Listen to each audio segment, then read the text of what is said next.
Special series Lok Sabha चुनाव का इतिहास। राजस्थान की सभी 25 लोकसभा सीट का संपूर्ण इतिहास। हम बात करें पाली लोकसभा सीट के इतिहास के बारे में तो इस सीट का गठन 1957 में हुआ। पाली लोकसभा क्षेत्रों में 1957 से 2019 तक कुल 16 चुनाव हुए।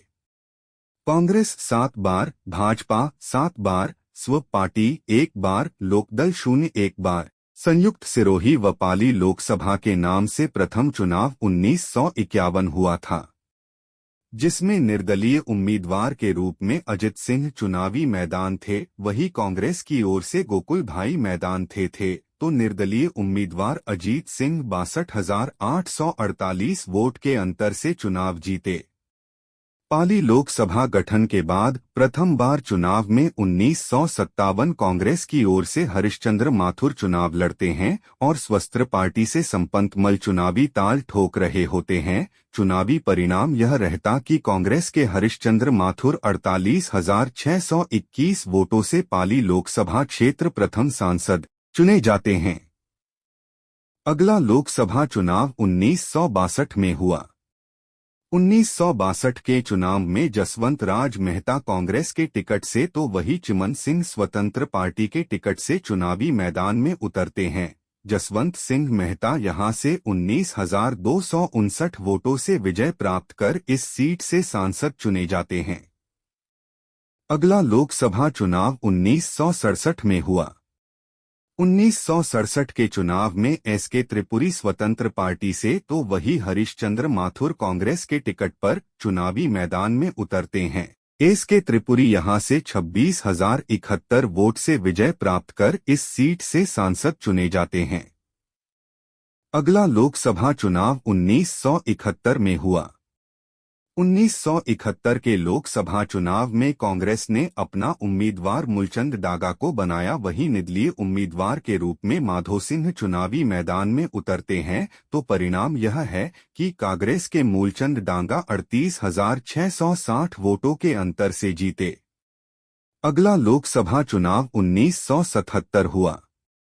1977 के लोकसभा चुनाव में अमृत मेहता लोकदल के टिकट से तो वही मूलचंद डागा फिर से इस सीट पर कांग्रेस के टिकट से चुनावी मैदान होते हैं। अमृत मेहता यहां से 88,247 वोटों से विजय प्राप्त कर इस सीट से सांसद चुने जाते हैं।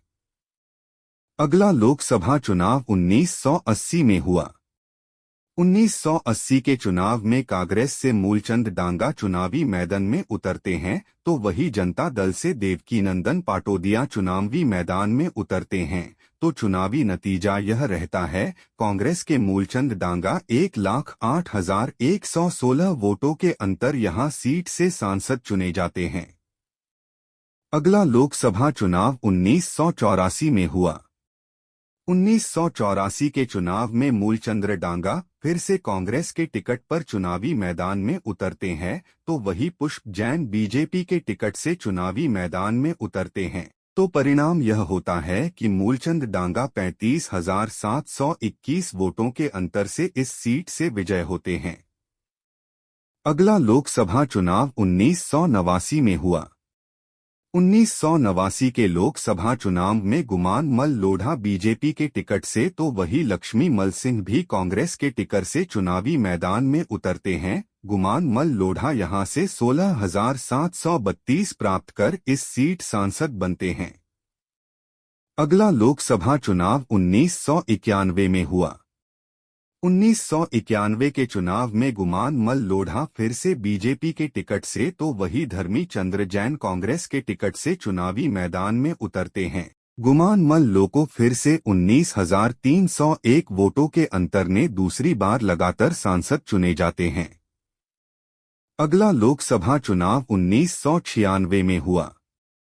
1996 के चुनाव में फिर से गुमान मल लोढ़ा भारतीय जनता पार्टी से टिकट पर चुनावी मैदान में होते हैं और धर्मीचंद जैन कांग्रेस के टिकट पर चुनावी मैदान में होते हैं।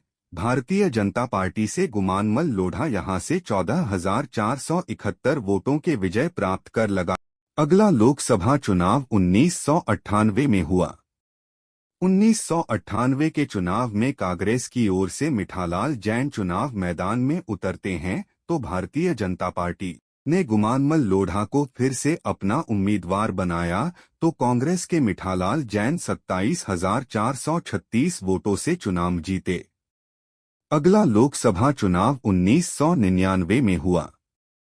लोकसभा चुनाव 1999 चुनाव भारतीय जनता पार्टी से पुष्प जैन चुनावी मैदान में उतरते हैं तो वहीं मिठालाल जैन कांग्रेस के टिकट पर चुनाव मैदान में उतरते हैं तो भारतीय जनता पार्टी के पुष्प जैन 10,666 के वोटों के अंतर से विजय प्राप्त पहली बार पाली लोकसभा क्षेत्र सांसद चुने जाते हैं।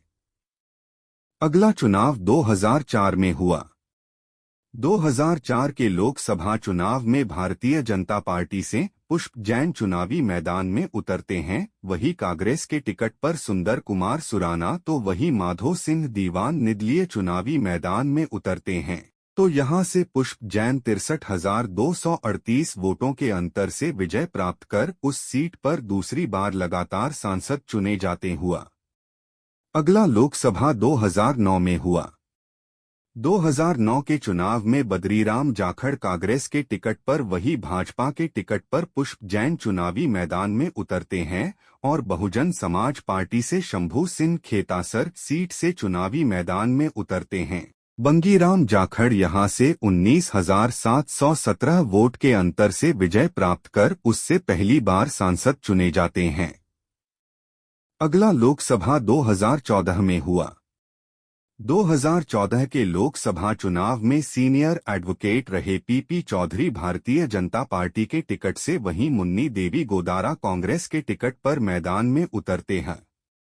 वही पीपी चौधरी 3,99,039 वोटों के अंतर विजय प्राप्त कर पहली बार सांसद चुने जाते हैं। अगला लोकसभा 2019 में हुआ।